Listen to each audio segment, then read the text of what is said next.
ಮಾಜಿ ಪ್ರಧಾನಮಂತ್ರಿಗಳು ದೇವೇಗೌಡರು ಒಬ್ಬರೇ ಆಗಿದ್ದಲ್ಲ, ಭಾಳ ಜನ ಆಗಿದ್ದಾರೆ. ಕೆಲವು ದಿನವೂ ಆಗಿ ಹೋಗಿ ನೀವು ಆಯ್ಕೆ ಗುಜರಾಲಿಂದ ಹಿಡಿದು ದೇವಿಲಾಲಿಂದ ಹಿಡಿದು ಕೆಲವರ ಹೆಸರುಗಳು ನಮಗೆ ಐ ಡೋಂಟ್ ಥಿಂಕ್ ಸೊ. ನಿಮಗೆ ಈಗ ನಾನು ಸ್ವಾತಂತ್ರ್ಯದ ದಿನದಿಂದ ಇವತ್ತವರೆಗೆ ಯಾರು ಪ್ರಧಾನಮಂತ್ರಿ ಆಗಿದ್ದಾರೆ ಅಂತ ಹೇಳಿದ್ರೆ ಐ ಥಿಂಕ್ ಯು ರಿಮೆಂಬರ್ ಒಂದು 5 ನೇಮ್ಸ್ ಬಿಟ್ಟರೆ ಎಲ್ಲರನ್ನು ನಿಮಗೂ ಈಗ ಬಾಯ್ ಹಾರ್ಟ್ ಹೇಳಲಿಕ್ಕೆ ಬರಲಿಕ್ಕಿಲ್ಲ, ನನಗೂ ಬರಲಿಕ್ಕಿಲ್ಲ. ಬಟ್ ನಾವು ದೇವೇಗೌಡರು ಕೇವಲ 10 ತಿಂಗಳಾಗಿರ್ತಾರೆ, 10 months. ಸ್ಟಿಲ್ ನಾವೇನು ಹೇಳ್ತೀವಿ, ನಮ್ಮಿಂದ ಹೋದವರು ಒಬ್ಬ ಕನ್ನಡಿಗ ಅಂತ. ದೇವೇಗೌಡರು ಹೋಗಿದ್ದಲ್ಲ, ಕನ್ನಡಿಗರು ಆರಿಸಿ ಕಳಿಸಿರೋದು. ದೇವೇಗೌಡರ ಮಕ್ಕಳು ಹೇಳ್ತಾರೆ, ನನ್ನ ಅಪ್ಪ ಮಾಜಿ ಪ್ರಧಾನಮಂತ್ರಿಗಳು ಅವರ ಎಸೆಟ್ ಅಲ್ಲ. ದೇವೇಗೌಡರು ಸಮಾಜದ ಎಸೆಟ್ ಆಗಬೇಕಿತ್ತು. ಈಗ ರಾಜ್ಕುಮಾರ್ ಸತ್ತಾಗ ಎಲ್ಲರೂ ಹೇಳಿದ್ದೇನು, ಅವರಿಗೆ ಸರ್ಕಾರಿ ಗೌರವಗಳನ್ನು ಕೊಟ್ಟು ಅವರಿಗೆ ಕಂಠೀರವ ಸ್ಟೇಡಿಯಂ ಪಕ್ಕ ಜಾಗ ಕೊಟ್ಟು ಅವರನ್ನು ಮಲಗಿಸಿದ್ದೇನಕ್ಕಂದರೆ ಅವರು ರಾಜ್ಕುಮಾರ್ ಫ್ಯಾಮಿಲಿಯ ಸೊತ್ತಲ್ಲ, ಅವರು ಕರ್ನಾಟಕ ರಾಜ್ಯದ ಸೊತ್ತು, ಎಸೆಟ್ ಅವರನ್ನು ನಮ್ಮದು. ದೇವೇಗೌಡರು ಅದೇ ರೀತಿ ತನ್ನ ಮಗ ಹೇಳ್ದಂಗೆ ನನ್ನ ಅಪ್ಪ ಪ್ರಧಾನಮಂತ್ರಿ ಆಗಿದ್ದು, ನಿಮ್ಮ ಅಪ್ಪ ಪ್ರಧಾನಮಂತ್ರಿ ಆಗಿದ್ದಲ್ಲ, ಕನ್ನಡಿಗರು ಆರಿಸಿ ಕಳಿಸಿದಂತಹ ದೇವೇಗೌಡರು ಪ್ರಧಾನಮಂತ್ರಿ ಆಗಿರೋದು. ದೇವೇಗೌಡರನ್ನು ನಾವು ಅಳುವುದನ್ನು ನೋಡಿದ್ದೀವಿ, ಮಾತೆತ್ತಿದ್ರೆ ಕಣ್ಣೀರು ಹಾಕಿದ್ದು ನೋಡಿದ್ದೀವಿ. ಕುಮಾರಸ್ವಾಮಿನೂ ಟವಲ್ ಇಟ್ಕೊಂಡೇ ಕಣ್ಣೀರು ಹಾಕಿದ್ದನ್ನು ನಾವು ನೋಡಿದ್ದೀವಿ. ನಾವು ಯಾವಾಗಲೂ ಬಿಲೀವ್ ಮಾಡಿದ್ದೀವಿ, ಇವರ ಕಣ್ಣೀರುಗಳು ಇದು ಮೊಸಳೆ ಕಣ್ಣೀರಲ್ಲ, ಇದು ಜನಗಳಿಗೋಸ್ಕರವಾಗಿರುವಂತಹ ಕುಟುಂಬ. ಯಾಕಂದರೆ ಇವತ್ತೂ ದೇವೇಗೌಡರು ಹೇಳ್ತಾರೆ, ನಾನೊಬ್ಬ ಸಾಮಾನ್ಯ ಕುಟುಂಬದಿಂದ ಡಿಪ್ಲೊಮಾ ಮಾಡಿಕೊಂಡು ಏನೇನೋ ಮಾಡ್ಕೊಂಡು ಬಂದೆ, ಇಲ್ಲಿವರೆಗೆ ಬಂದೆ, ಕಷ್ಟ ಅನುಭವಿಸಿಅವರು ಅಳ್ತಾರೆ. ಕುಮಾರಸ್ವಾಮಿಯವರಂತೂ ದಿನಕ್ಕೆ 1 ಸಲ ಅಳ್ತಾಯಿದ್ರು. ಈಗ ಕ್ಯಾಬಿನೆಟ್ ಮಿನಿಸ್ಟರ್ ಆದಮೇಲೆ ಅಳುದು ನಾನು ನೋಡಿಲ್ಲ, ಇಲ್ಲಾಂದರೆ ಅವರು ದಿನಕ್ಕೊಂದು 2 ಸಲ ಆದರೂ ಅಳ್ತಾನೆ ಇದ್ರು. To giving all the respect. I was sometimes, ಈಗ ನೀವು ನೋಡಿದರೆ ನೀವು ಕೆಲವು ವಿಡಿಯೋಗಳನ್ನು ನಾವು ತೋರಿಸ್ಬೋದು, ಇವರ ಹೋರಾಟಗಳು ಯಾವ ರೀತಿ ಇರ್ತವೆ ಅಂತ.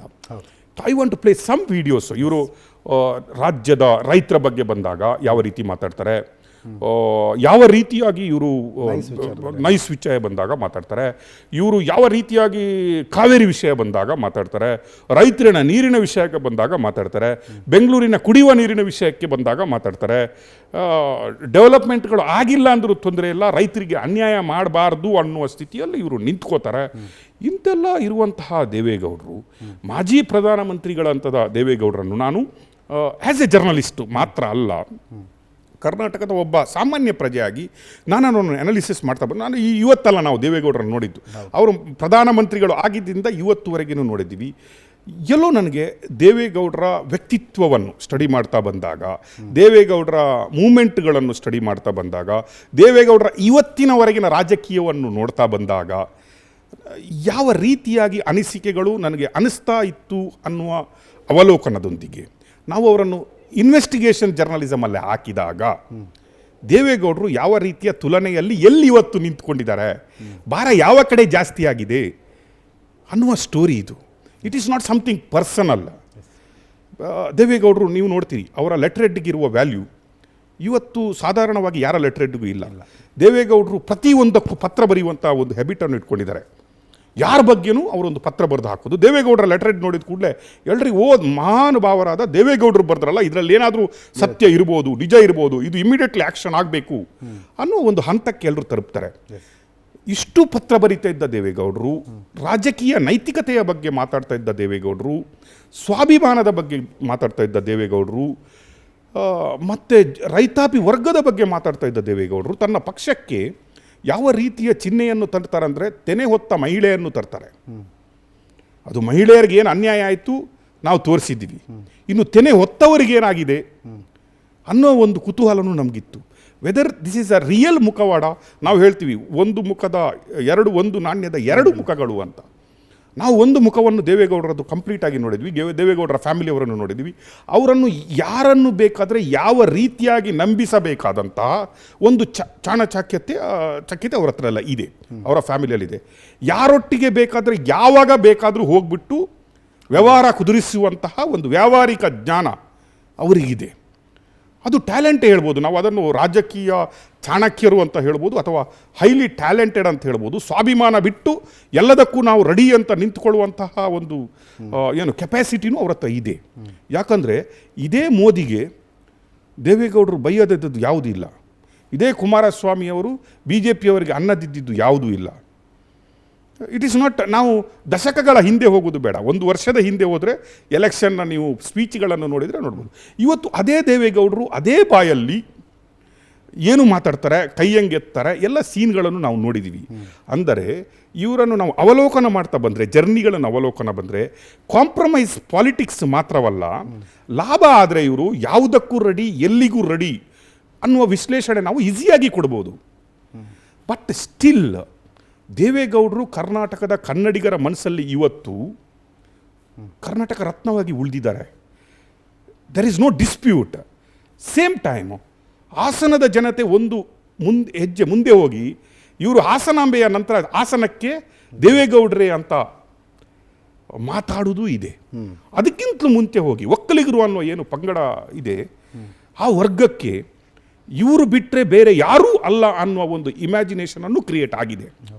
ನಾವು ಒಕ್ಕಲಿಗರ ನಾಯಕರು, ನಾವು ಮೂಲ ಒಕ್ಕಲಿಗರ, ಎಲ್ಲಿಂದ ಬಂದರು ದೇವೇಗೌಡರು, ಅವರ ಫ್ಯಾಮಿಲಿ ಹೆಂಗೆ ಬಂತು, ದೇವೇಗೌಡರ ಒಕ್ಕಲಿಗ ವಂಶ ಎಲ್ಲಿಂದ ಶುರುವಾದರು, ಆ ಡಿಬೇಟಿಗೆ ಬರೋದು ಬೇಡ. ಓಕೆ, ಕೆಲವರ ಮೂಲಗಳನ್ನು ಹುಡುಕಬಾರ್ದು ಅಂತ ಹೇಳ್ತಾರೆ. ನದಿ ಮೂಲವನ್ನು ಹುಡುಕಬಾರ್ದು, ಋಷಿ ಮೂಲವನ್ನು ಹುಡುಕಬಾರ್ದು, ಒಂದು ಹೆಣ್ಣಿನ ಮೂಲವನ್ನು ಹುಡುಕ್ಲಿಕ್ಕೆ ಹೋಗಬಾರ್ದು. ಅದೇ ರೀತಿಯಲ್ಲಿ ಇಲ್ಲೂ ನಾನು ದೇವೇಗೌಡರ ಮೂಲವನ್ನು ಹುಡುಕಲಿಕ್ಕೆ ಹೋಗಲ್ಲ. There may be a dispute, but ಅದು ಇಲ್ಲಿಯ ಇವತ್ತಿನ ಸಬ್ಜೆಕ್ಟ್ ಅಲ್ಲ.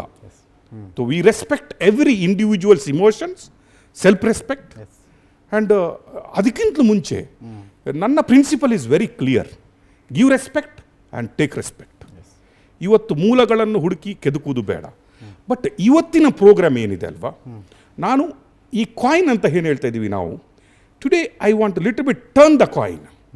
It is not tossing, we are turning the coin today. ನೀವು ದೇವೇಗೌಡರನ್ನು ಮತ್ತು ದೇವೇಗೌಡರ ಫ್ಯಾಮಿಲಿಯನ್ನು ನೋಡಿದ್ದೀರಿ.